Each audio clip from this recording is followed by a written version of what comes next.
Hi guys! Welcome to our vlog! Ngayon guys, magluluto ako ng butaki mochi. Nag-slice na ako ng karne guys ha. Tingnan nyo. Yung maninipis lang guys, para madaling maluto siya.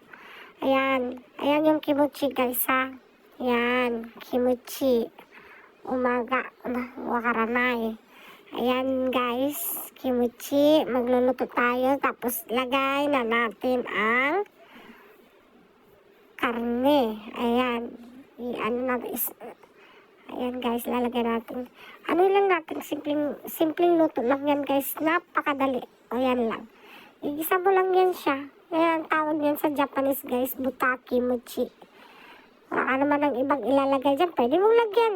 Choice mo kung gusto mong lagyan ng sibuyas or pero ako hindi na guys. Yung kimochi na lang at saka yan. Yan, tingnan nyo. Kimochi.